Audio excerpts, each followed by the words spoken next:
Hello, here's the class recap for Thursday, August 27th. It's also back to school night. Today in class, we did a learning check first thing. You went to this Google form. We spent 5 minutes timed with your notes from the pre-class assignment on the article about biomes and the map. And there were 2 questions on there. So if you missed out on class today, please send me a message on Remind or email me so that we can schedule a time to do this learning check to make it up. Great. After that, before we looked at this, I actually showed you a few things on Google Classroom. So the first thing I wanted to show you is this resource here, which was the list of running assignments.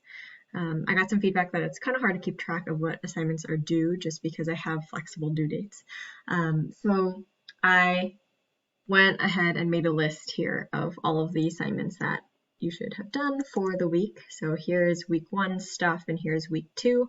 So you can use this as a mental checklist, or you can literally make a copy of this and use it as a checklist yourself. So use this as a mental check to make sure you are still on track with all the assignments. This includes both classwork and like homework assignments. So it includes literally all of the things that we did that week. Cool.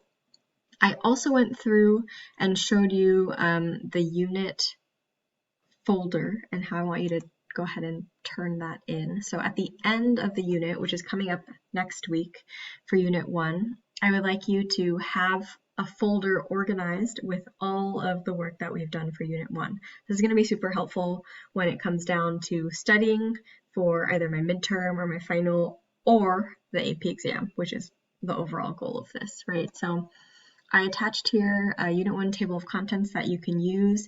These are all of the assignments that I would like you to put into this one folder, and how you organize it is mainly up to you. What I did was I showed you some examples of how you could potentially organize it. So if I go, here.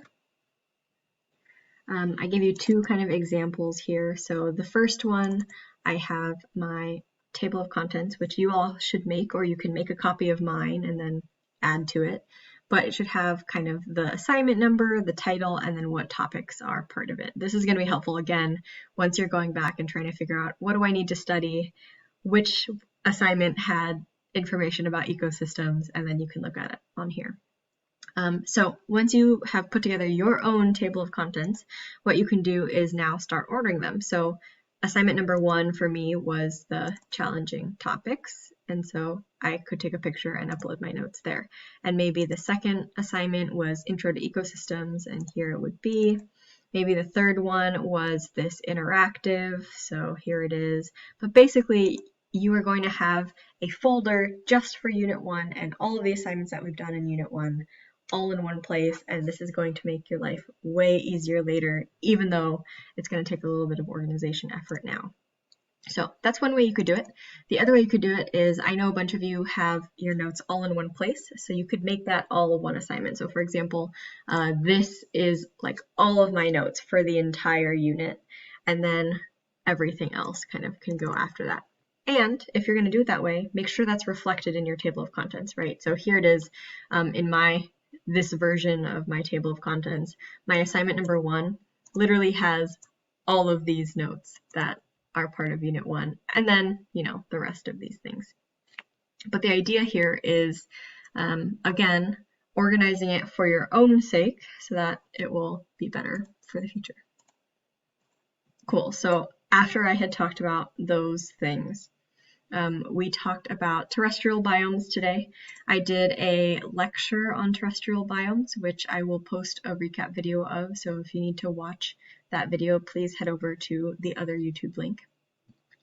And while I was doing that lecture, I had you all work on this Biome Matching drag and drop, which is your notes for this time. So basically, once you finish with this and once you fill in the, I don't know, appropriate spots here, then you have kind of a complete set of notes.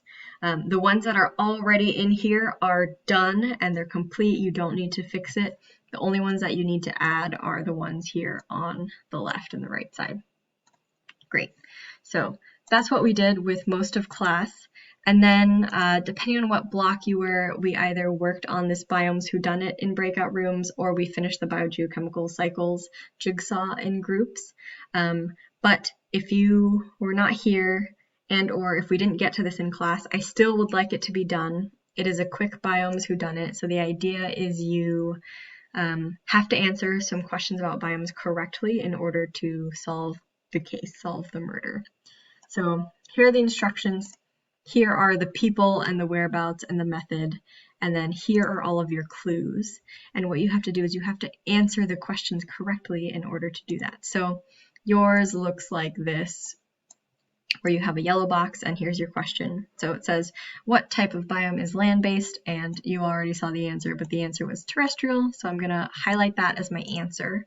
And then this here to the side, Mr. Kem was making a phone call in the atrium, is a clue. And I'm gonna use that clue and all 10 of the clues that I get here in order to come up with the final solution, which was who did the crime. Cool, and in order to get that right, you have to get all the questions to the biome stuff right. Great, so that's what we worked on today. The last thing I did was talk about tomorrow's homework, Friday's homework, which is basically the same thing with the lecture and the drag and drop matching, but with aquatic biomes. So I posted video of my lecture along with the lecture slides, and then your job is to fill in the drag and drop as the lecture goes. Great. Let me know if you have any questions, and see you all next week. Bye.